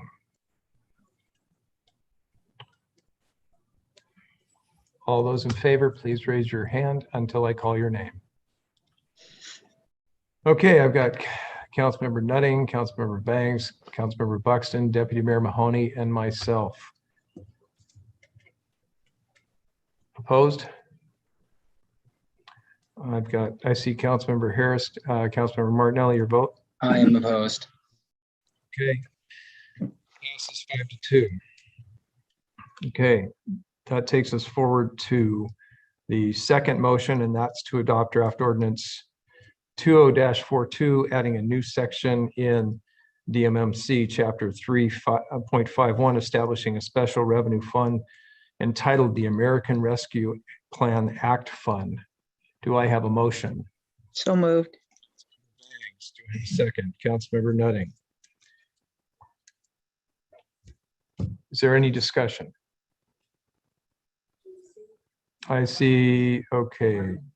All right, so I see Councilmember Harris, Councilmember Martinelli, and Deputy Mayor Mahoney. Okay, so we'll start with Councilmember Harris. Thank you, Mayor. Is there any, since we only have half the money now, is there any limitation on, waiting to spend this until we have the other half? Or, yeah. Well, Councilmember Harris, this motion that's on the table is really just to dedicate a line item within the budget so we can account for it. The spending discussion will come on September 16th. No, I understand that. I'm just asking for sort of the ground rules of, if this is just an accounting question. I'm just trying to keep us on track with the particular item. This is, again, we are to add a new section. So I respect your question, but it's out of context. Sure. Okay. Thank you. Okay. Councilmember Martinelli.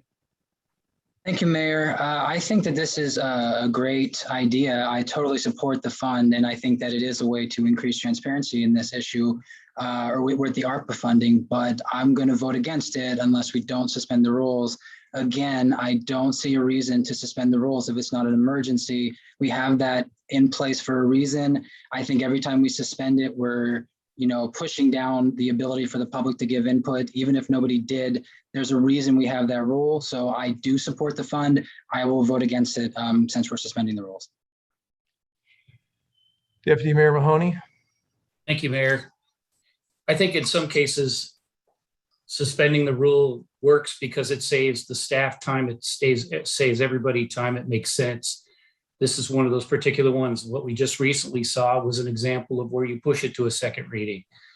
This, by establishing an account where we can, no matter what we decide as a council, where we're going to spend this money, we have a way to account for it. And we get ahead of that right now rather than behind. It just makes sense to do today and doesn't waste anybody's time. It gets us to go where we were going to be when we would have voted on this on the next one anyway.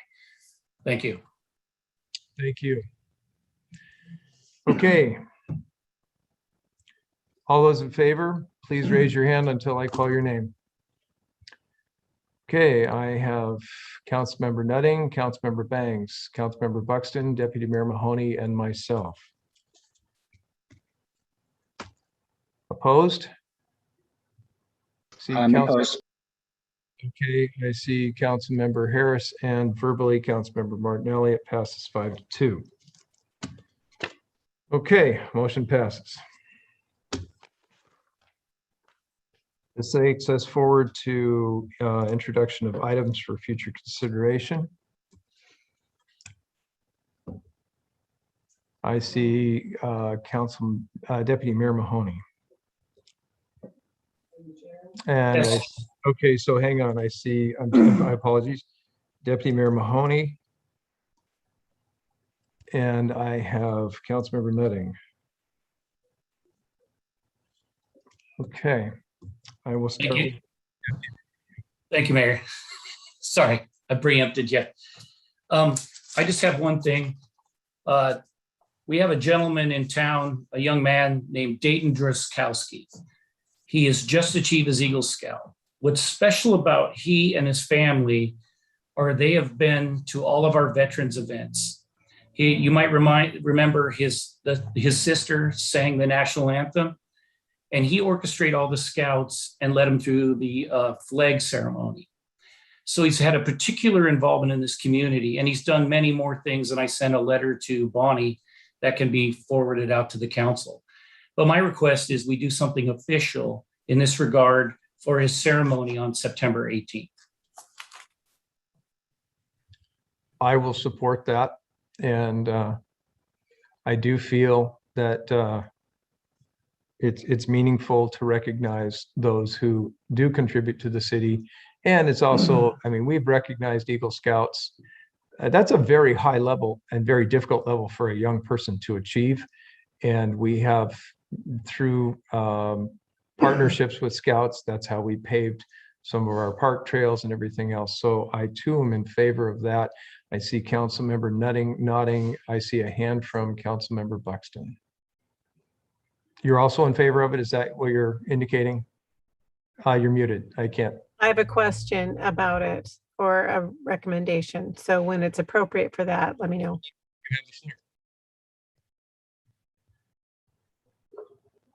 May I ask the question right now? So what would you think, you didn't recommend anything specific, Deputy Mayor, what would you think about a Spirit of Des Moines award? I can't remember if we've amended our schedule for that, but I think that is something that we consider in the fall. And that might be a nice consideration unless you want to present or do something on a particular day coming up in a couple weeks. The Spirit of Des Moines Awards is something where a group of citizens and a few council members that are liaisons determine leaders in the community. That's presented by the city. It's a little different than this. This is kind of a special designation. I thought more in the lines of not necessarily a proclamation, but a recognition, official recognition from the city council of his achievement. More of an official statement in that regard. And all I can say is, it also, even if we had the green light on the Spirit of Des Moines Award, we wouldn't be able to get the award in enough time. We did recognize, I've looked into this, we did recognize our Eagle Scouts with a certificate. And I, through working with the city clerk's office, we can get that done and present that in a timely manner. And I think that would be an appropriate recognition of this, especially given the family and the things that they do in the community, especially for veterans. So do I have the support of, let me just put it this way, all those in favor of us moving ahead with a certificate or letter of sorts, please raise your hand and let me call your name. Okay, Councilmember Nutting, Councilmember Banks, Councilmember Harris, Councilmember Buxton, Deputy Mayor Mahoney, and myself, Councilmember Martinelli. I have support. Okay, that passes 7-0, so that moves forward. Thank you, everybody. That's what I had. Councilmember Nutting. Yeah, mine's really quick. I've been to several events lately in the last several weeks, and I've seen the community engagement not as fruitful as we would like. And I'm thinking that a banner that Parks and Rec, when they go out places or whoever else, that says free community event would draw people in, maybe if it was bilingual, or just specific free community event that they could hang on some of the shelters that we've been at, would just help immensely draw the community in, because they just, some of them don't get the literature, some of them don't get the knocking on the doors and that kind of thing. So I just hoping that that's something we could figure out how to do through Parks and Rec or whatever it is that anybody doing a free community event through the city could use. I see a hand from Councilmember Harris. Thank you, Councilmember Nutting. This is something I've been bugging about for a long time. Yes, all of these public announcements should be in Vietnamese, Spanish, Somali, or Amharic. I guess people can read both those. Those seem to be the top spoken languages. Absolutely.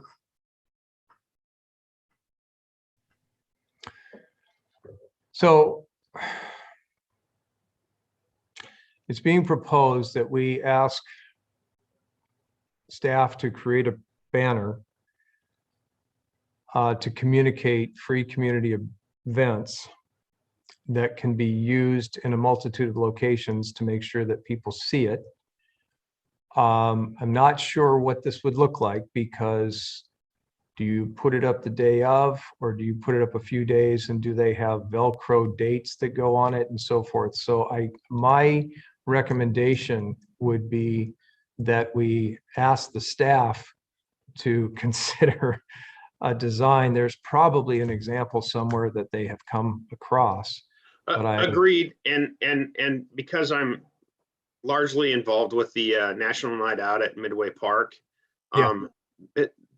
they have banners that you can purchase for every year, and that's great. But I've also been at some other events that, you know, there's community walking around looking, wondering what's going on, and would probably participate, that we could draw in and get more information to. And so, yeah, agreed. If staff has some recommendations, if staff has some ideas, if there's something out there, I'm all for it. I just want to get the ball rolling on this to get more participation with some of the things that we have going on. So if I could, and Councilmember Nutting, since this was your idea, I don't want to put words into what you're thinking, but what I'm hearing is that what would be a good recommendation is to put it before staff to look into options for to develop a banner that could be used to advertise free community events and encourage support or participation. Absolutely. And even if it goes up the day of, yeah, I think you're going to get more support than you do without it. Okay, but I want to leave it to, it could say, you know, free event here today or whatever, but I think the professional team will come up with the right example, especially because they can use examples and find out what other cities have and so forth. So providing that direction, all those in favor of moving that forward, please raise your hand. Okay. And I believe Councilmember Martinelli, I saw your hand up. So instead of rattling off everybody's name, let me say all council members had their hand up supporting this. Okay. Thank you very much. And I will leave it to City Manager Matthias or our Chief Strategic Officer, Susan Cesar, to figure out who the right people are to work on that and where you'll get that information and how you get that together. Size, dimensions, all that is in your hands, not ours. Okay. All right.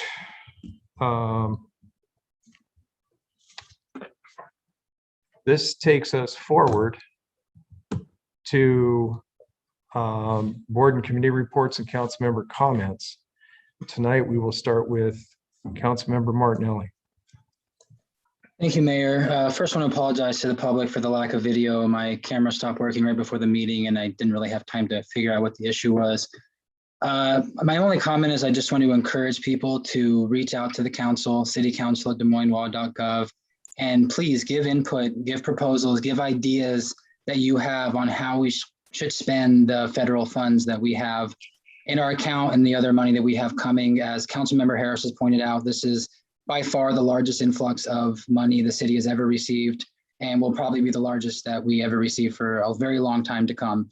The proposals we've gotten, many of them have been excellent, but I really just want to encourage the public to be as involved in this process as possible.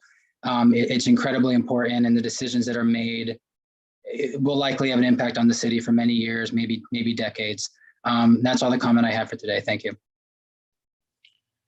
Councilmember Bangs. Thank you, Mayor. Well, we had National Night Out. That went very well. I didn't get a chance to go to a lot of places, but it was well received. We had a Midway Park event on the 7th of August. Summer concerts, the last one was on the 11th. Theater in the park was canceled. And then Uncover Des Moines walking tour was on August the 10th in collaboration with King County Library System. And of course, our sculpture program is ongoing. Squidorama is the 11th, not the 11th, but 11/13. I also had an opportunity to attend, and I'm sure Councilmember Nutting will talk more about this. Lila and Natalie Nutting implemented a lemonade sale for SR3, and that was very well attended. I didn't really have any other committee meetings, but I'm sure the month of September will be very different. So that concludes my report. Thank you. That sends us over to Councilmember Nutting. Thank you, Mayor. Yes, just to elaborate really quick on Councilmember Bangs, my girls did hold their annual lemonade stand. They didn't get to last year, but they did this year, and they set a goal of $1,000 for SR3, and thanks to the wonderful support of the community, they hit their goal and doubled it. So they raised $2,000 to donate to SR3. They had 16 sea lion pups at the time, and it takes quite a bit to feed those animals and get them rehabilitated and back out into the waters. And it also shot them over the $10,000 mark for their annual lemonade stand. So they've raised $11,000 for the community over the last 5 years. So I just thanks for the community support with that, and thanks to my girls. I wanted to start out by thanking staff, the planners around town. Obviously with COVID, we haven't been traveling outside and we've been in town more. The planters have been absolutely amazing this year. Stunning. What a great addition to the city to be able to drive around town and see these beautiful planters. They've done an awesome job this year. To dovetail on Councilmember Bangs too, National Night Out was a huge success at Midway Park. We handed out 75 whole pizzas. We kind of skirted what the health organization was telling us to do. So we handed out full pizzas to family members, and it also was in accordance with the Parks Master Plan. It was a great attendance, and that's where my free community event idea came from. I also wanted to remind people that Federal Way School District school started yesterday, and Highline Public Schools started today. And as I do on the council meeting after school started, just to remind people to slow down. It's 20 miles an hour through there. You have a lot larger chance of surviving being hit by 20 miles an hour as you do at 35. And kids are near and dear to my heart. So please just watch your speed for anybody that's watching. And please remember to tell your cohorts to watch their speed. I wanted to thank Arts Commission for the concerts in the park. They didn't really have a huge amount of time to throw these events together, and managed to make it a huge success. And as far as we know, not a super spreader event. So the family and I enjoyed those. And I think that's pretty much it, Mayor. Thank you. That concludes my remarks. Thank you. Councilmember Harris. Thank you, Mayor. I just wanted to make a little note about this ARPA thing.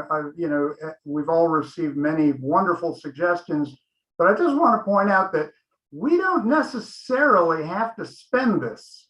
Just throwing it out there, that we don't actually have to decide. We could hold off. I've spoken with a bunch of residents about marina redevelopment, and I am glad that they showed up. Thank you, thank you. I also want to thank Eagle Scout Drzkowski. Man, this is really a great letter we all received. It's just really, I'm very, very impressed. Okay, so I attended the start, and I attended the second airport sighting thing called CAC. And I've had meetings with a number of people, Senator Wilson, Senator Kaiser, board commissioners, about demand. The thing that never gets discussed regarding the airport is the demand side. It seems like, for whatever reason, like that's never part of any discussion. But the truth is, we spent the last year on Zoom and doing remote stuff, and the number of flights went down and the world kept on spinning. And it's sort of like carpooling, in that you could imagine a world where there were less flights and everybody would be just fine with it. But for whatever reason, that is not discussed, and it kind of should be. And I'll just close by saying that along those lines, we got all of the flurry of letters about Steve Edmiston proposing an airport department. And thank you to the public. I just want to also mention, the public isn't aware of the process, but I sent in a proposal on August the 1st to do something similar, a little different, but I will ask you to support that. I will publish it in detail because frankly, this is the issue that I ran on, was to try to make a difference on airport stuff after so many years of frustration. And I would ask the public to trust me on this. Thank you. Councilman Buxton. Thank you, Mayor.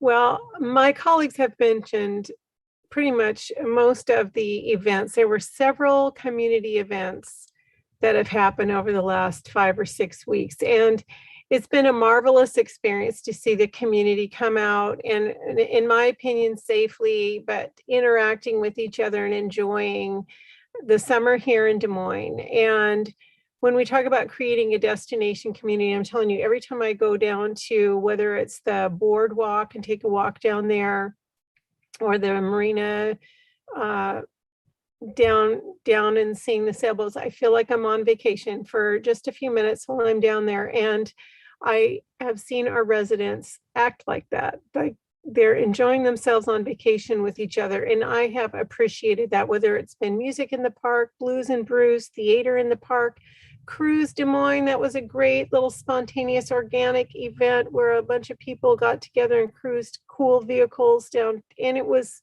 done with taste, and families, little kids. The market, I have appreciated being outside in the sun with my community. So thank you for attending all of these events and coming out and being safe and kind to each other. The one committee that I would like to mention just quickly is Soundside Alliance for Economic Development. I'm on the board. That's a consolidation of a few cities around our partner cities, with also the Port of Seattle and Highline College and the Chamber. And we talked a little bit about ARPA, and I just also wanted to encourage us, all of the things that we're considering, the feedback that we're getting from the community, but the draft that was presented to us on our staff, our sister cities are all considering almost the exact same things. And I've also been doing, research of regional cities from, Everett to Olympia and down south, down to, Vancouver, all of these cities, we're all considering very similar expenditures for this resources coming into our city. So that's all I have for now. Thank you very much. Thank you. And then we have Deputy Mayor Mahoney. Thank you, Mayor. I also would agree with the comments about the American Rescue Act. I just want to say this, it's like, if you won $1 million, what would you do with it? And there's a lot of things that could be done. I want to make sure we do things well with the money we get. As a lot of people said, this is unprecedented and may never see it again. But I asked the community too, be above one issue. Think of many, and let's look at solutions together and not just pin down to just one particular thing. I've been reading all your correspondence. I saw some that were very comprehensive and then some that were very specific to an issue. And I welcome them all, but it will be a difficult task.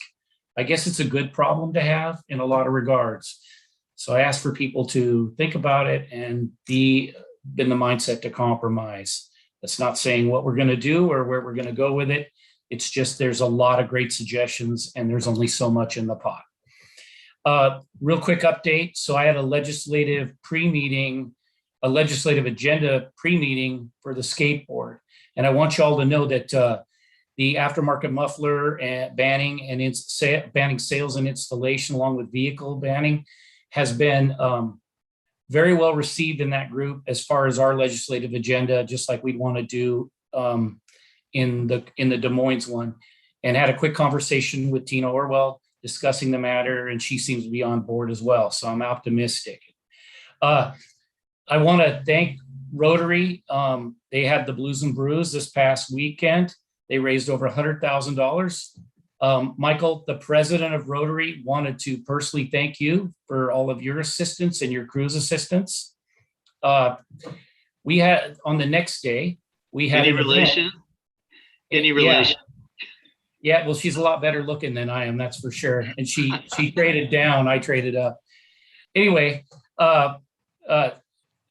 we, on the next day was something just as exciting. Mount Rainier High School rented the parking lot where the farmer's market usually goes. And they had Ram Fest there, something they want to build on tradition.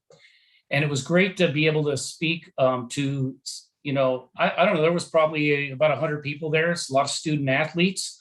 I can't pretend that I didn't give Mr. Nutting, Councilmember Nutting, a little ribbing that one of his kids was actually in high school. And by the way, you got two outstanding children. I know you and Yvonne think so. Just want to say that. But Coach Mack did a wonderful job of trying to build an effort to build community with our local schools. And with that said, I want to remind people Friday at Highline High School, the Mount Rainier Rams will be playing against Silas High School out of Tacoma, their first victory of many. They've almost assured us a state championship, I like to say. But one of the things we committed as a council was to try to rally our community to show up to the games. And with that being said, the other high school that's in our community is Federal Way High School. Now this week they'll be playing at Mount Si, a very tough game. But next week they'll be home against Beamer. So if you get the opportunity, go out and support them as well. Thank you, Mayor. Thank you. Council, you're a tough act to follow. You guys have covered everything. So I'm just going to touch on a few things. Community lost another good person. We unfortunately, we received news of the passing of Al Isaac. Al Isaac and his wife Kathy lived in this community for quite some time. He was a retired vet, and I apologize. I don't know the rank he retired at, but I do know it was a senior rank. He was a former president of Rotary, and with his wife Kathy, they volunteered for almost everything in the city until Parkinson's prevented him from doing any more. At that point, they decided to relocate to Arizona to be with Kathy's family, and that's where Al had the remainder of his years. He will be missed. On the bright side, and there was a bright side, although I'm a little choked up, I'm sure these individuals I'm about to mention may be as well. We had some council birthdays, and I think it's really important to recognize that Councilmember Buxton and Councilmember Mahoney are a year older than they were last time we met. So anyway, happy birthday to the two of you. Well, there's somebody else who's coming up next week. I don't know who you speak of. Keep trying to catch up to you. That's all I'm saying. You got some running to do. Okay, well, with that, folks, wow. Unbelievable. Yes. With that, folks, we are at the end of our meeting tonight. Our next meeting will be our budget retreat on September 16th, and I am looking for a motion to adjourn. I see Councilmember Nutting. So moved. I see a second. Okay, I have a motion by Councilmember Nutting, and I have a second by both Councilmember Bangs, Deputy Mayor Mahoney, and I saw their hands too. So anyway, with that, all those in favor, please raise your hand and say aye. I will call your name. Well, actually, I don't have to. Everybody's hand is up, and that's been confirmed by our city clerk. So we are adjourned. You guys have a safe holiday weekend.